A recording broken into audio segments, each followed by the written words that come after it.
Good morning all. Warm welcome again. I'm Dr. Lalita Hande, State Consultant for EVTHS and Maternal Health from Karnataka State, here to take you all through the technical sessions for today's workshop.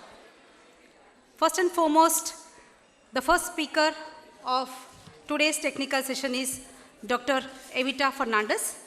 She is the chairperson and managing director of Fernandez Foundation. She is a fellow of the Royal College of Obstetricians and Gynecologists, London. Dr. Evita is a champion of natural birthing and midwifery and spearheaded the country's first professional midwifery education and training program. Her professional midwifery services Promise campaign is committed to create a national cadre of professional midwives. In a career spanning of 3 decades, Dr. Evita has been at the forefront of maternal and newborn care in India. Dr. Evita, madam, over to you to hear you on your experiences and in-depth knowledge on midwifery. Thank you, ma'am.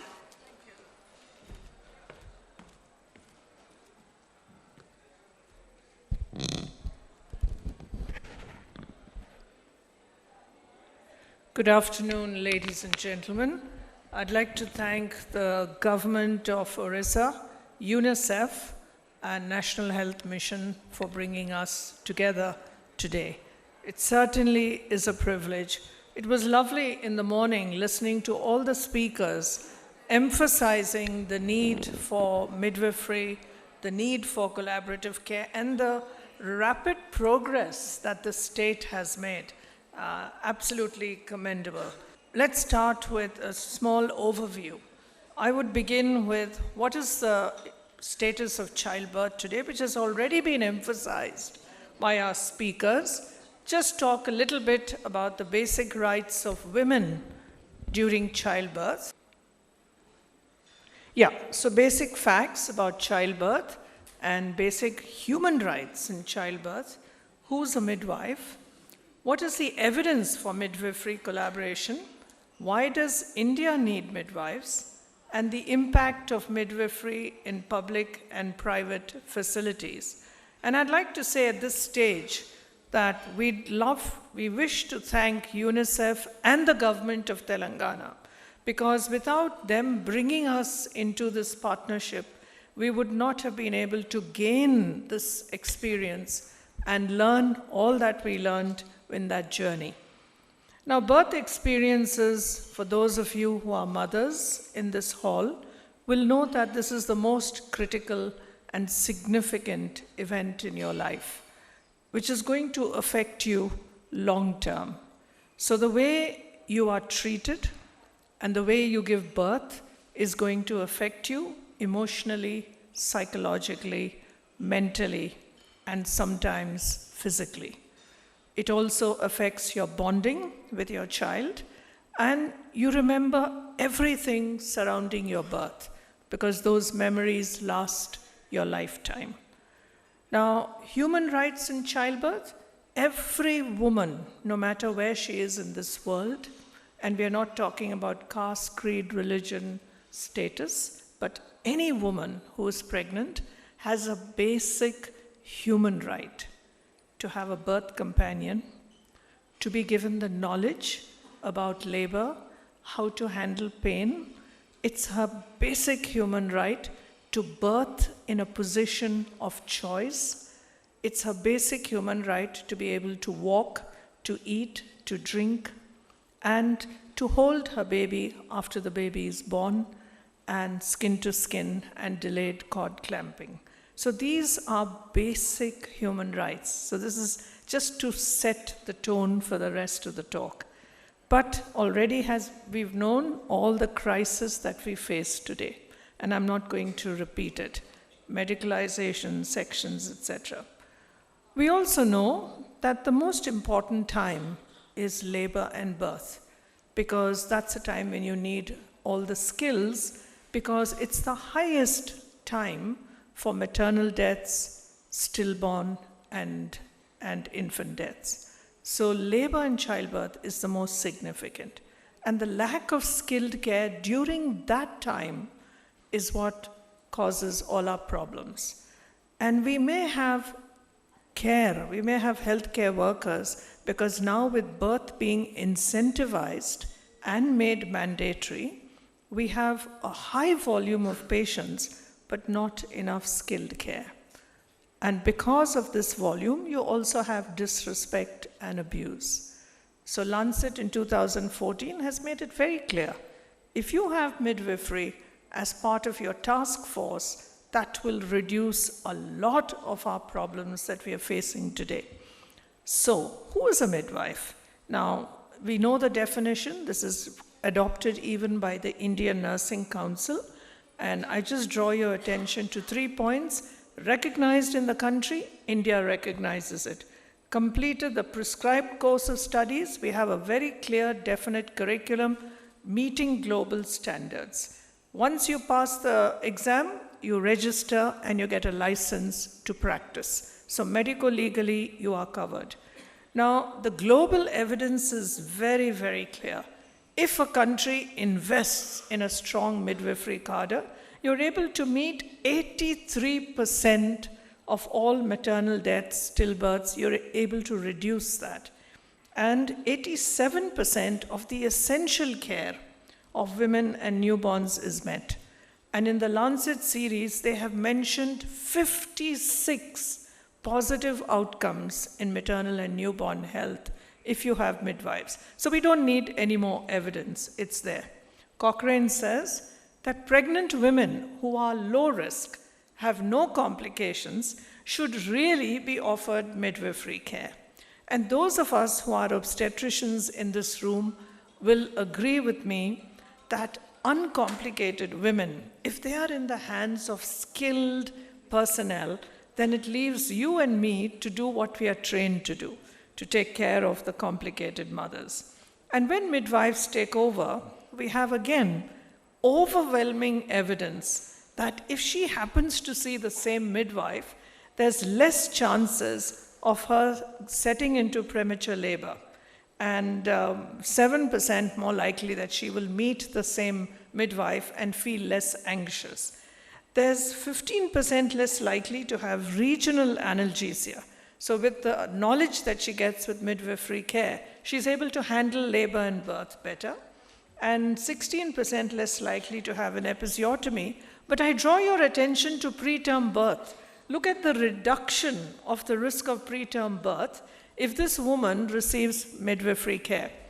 Now, the fundamental difference between obstetricians and midwives, midwives look at pregnancy and birth as absolutely natural physiological events. Unfortunately, we obstetricians are trained to look at labor and birth as a potential catastrophe waiting to happen. What if this happens? Start an IV line. What if she has PPH?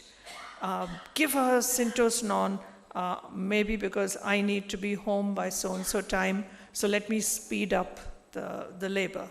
Do an ARM so that the contractions increase, shorter labor, I can quickly finish, go on to the next patient.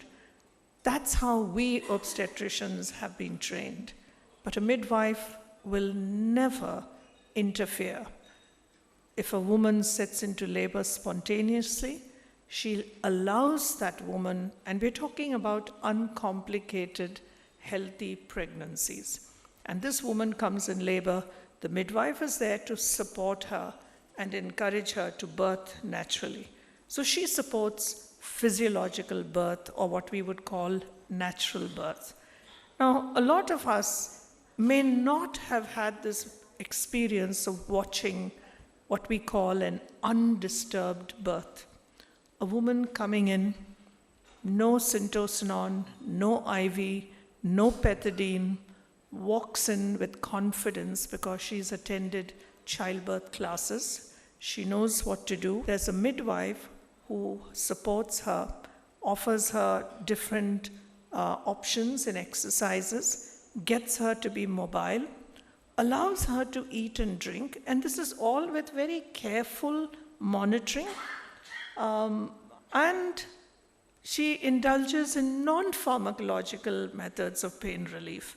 One of them as simple as sitting on a gym ball, or sitting in a tub of warm water, exercises. She has a birth companion whom she likes, and the room is not filled with all these bright lights, but the lights are low, there's silence, and she's getting on with her labor. There's only one voice, and that's the midwife who's supporting her. Nobody is asking this woman to push, push, push, push, which we were all trained to do. And the noisier the labor ward, we would say, she's going to deliver. All that is removed. And this woman births in this silence with a companion of choice. The baby comes out, she holds the baby, she's looking at the baby. Nobody is pulling and tugging. The placenta comes out physiologically. Not much bleeding, no episiotomy, no sutures. Watch for an hour, she's fine. She gets off the table, holds her baby, and walks to her room. How many of us have enjoyed the wonder of such a birth? That is what midwives do. And you and I as obstetricians will never have the patience to be with a woman for so many hours. We don't have to. Our job is different. So that's why we believe physiological birth, wherever is possible, give it all the encouragement. Look at all the positive impact of a birth like this. The woman is so empowered. She steps into motherhood with such confidence. There's no postpartum, mental health issues, no depression, because she's been nurtured in this lovely cocoon of support. And do you think we're talking about private hospital care? No. This is what our midwives who are trained across India are doing in our public health facilities. In fact, in private care in India, they are not getting all this lovely care. So, having understood the need for this, midwives are trained to recognize even slight deviation from normality. The minute they recognize this is not normal, they either stabilize if it's necessary or call for help. So that is why countries that have a strong midwifery cadre have very less maternal mortality and morbidity. Because the midwife picks it up, calls for help, works in collaboration with obstetricians. We actively manage labor. They do not interfere. Very, very, very important. So the essence of midwifery philosophy, if this midwife, and I emphasize trained to global standards, we are not expecting anything less from our midwives. Our quality of training has to be in sync with global standards because we are capable of meeting those standards. We are no less than anybody else in the world. So our bar has to be high. We aim for that. When she's involved in the care of the mother antenatally, she's developed a relationship of trust. And if she's with the woman for 3 to 4 hours, the trust is even more. It reaches such a point that if the obstetrician walks in, that woman will look at the obstetrician and look at the midwife and probably say, who is she? That's the kind of trust the midwife develops. So when we have this cadre with us, we call it the collaborative model of care. And this is what India requires. We work together, we complement each other. We are not obstetricians against midwives, we are one. The important thing for those of us who may not have understood midwifery, you start with a nurse, but she's changed her profession at the end of 18 months. What is the difference? Nurses take orders. A midwife takes charge. Because with those 18 months of very high-level training, she's now responsible for 2 lives. So there's a huge difference. Once she becomes a midwife, she can't go back to nursing because she's taken a very important decision and she's changed her profession completely. She has to be skilled, committed. She has to have a passion and a fire in her belly for what she does. So the criteria, as I don't want to go into those details, you need to be a nurse or you have to be a BSc. But what is the scope of practice? And this you need to understand. She risk categorizes mothers during antenatal period. So we have a very strict criteria. She has to be low risk, she has to have no complications. These are the mothers that are taken care of by the midwives. She gives them nutrition advice, advice on exercises. She prepares them with childbirth classes, prepares them how to handle pain, what's going to happen in labor, what are the positions you can adopt. She then is a companion during labor, childbirth, and care of the newborn, and postpartum involved in contraceptive advice. So it's a whole continuum from pregnancy right to 6 weeks post-delivery. So thanks to the Telangana government, and we've got our representatives here who supported us, I want you to see the impact of what Telangana government has done, the impact of midwifery. The first pilot group were 30 nurses way back in 2017, and after that now we've got about 353 midwives spread across Telangana. Respectful care came in to the hospitals because the entire midwifery philosophy is based on respect for the mother. Empower the mother so that she can make informed choices and respect her choices and support. Childbirth classes were being taken by midwives while they were waiting for their antenatal checkup. See, this just teaching them how to handle pain during labor. Then promoting birth companion, gym balls in district hospitals of Telangana, husbands involved in the labor and birth. Look at that. That's one of my favorite pictures. It's a young primigravida who has her husband with her and a midwife. Establishment of MLCU at an area hospital where mothers are taught exercises and prepared for childbirth. All of this in public facilities. And a very, very short exposure of the impact where you have a decrease in C-sections and an increase in normal births. Very, very obvious. So all this is Telangana government and across 33 districts. So I just took a few of the data from the government, and antenatal mothers assessed, look at the numbers. Almost 10,000 women have been risk categorized. Childbirth classes taken for about 23,000 women. This is over a period of 3 years. And 16,000 mothers have been supported in labor, and not a single mother in lithotomy position. As obstetricians, we know that the lithotomy position is the most difficult position for a mother to birth. She should either be propped up or sideways or squatting. And this is very important. The midwife has to be an expert in newborn resuscitation. So the midwives in Telangana have saved 5,000 newborns. That's a huge impact, public health impact. Birthing positions of 16,000 women. Look at the positions that the mothers were birthed in.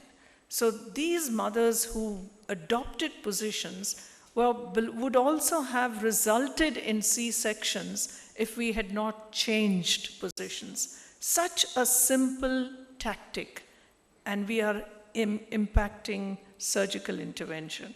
These are voices of women from public hospitals, and the best endorsement is by a district collector who encouraged his wife to birth in Bhadrachalam area hospital, which is in the north of Telangana in a district. And I think this is enough proof for us to invest in midwifery in the collaborative model of care. Can we have this video playing? These are mothers from public hospitals telling us about their experience.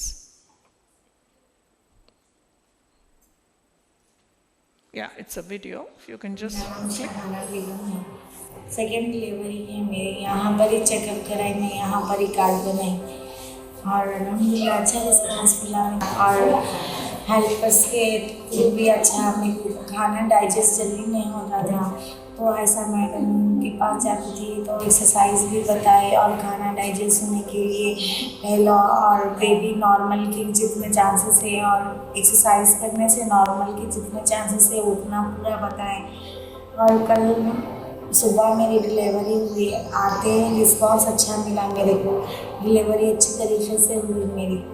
हाँ madam ने बहुत सारा help करे और जिस तरह से comfortable थी मैं उस तरह से मेरी डिलीवरी हुई कल, और हर चीज़ टैबलेट्स वगैरह और जो समझ में नहीं आया या भी बार बार मैं पूछने से भी अच्छा हमें रिस्पॉन्स मिला और बीपी चेकअप बार बार होता था मेरा अच्छा देख के। लेबर रूम में भी हर चीज़ से मेरे को कुछ करते कि ऐसा नहीं ऐसा मत, कुछ भी नहीं होता, नॉर्मल के चांसेस से कुछ नहीं होता, हो गया। मेरे को पेन ज़्यादा हो रहा था, मैं बर्दाश्त नहीं कर रही, तो समझाते गए और समझाने से भी मेरे को हेल्प हुई मैडम से। बहुत अच्छा रिस्पांस मिला, फर्स्ट से सेकंड पे अच्छा रिस्पांस मिला। ఫస్ట్ ఇద్దరు పాపలే నాకు, మళ్ళీ పాప పుట్టిందని బాధపడ్డాను. అయినా కానీ మేడం వాళ్ళు చాలా నాకు ధైర్యం చెప్పారు, ఇది మా ఫ్యామిలీకి కూడా చెప్పారు, మా ఫ్యామిలీతో కూడా మాట్లాడారు. ఇంకా చాలా సపోర్ట్ అంటే చాలా సపోర్ట్ చేశారు. నాకు నచ్చిన విధంగా ఎలాంటి పొజిషన్లో అయితే మంచిగా ఈజీగా అనిపించిందో ఆ పొజిషన్లో చేశారు. స్టిచెస్ కూడా పడ్డాయి నాకు, ఇప్పుడైతే ఎలాంటి పెయిన్ లేదు, చాలా బాగా అనిపించింది.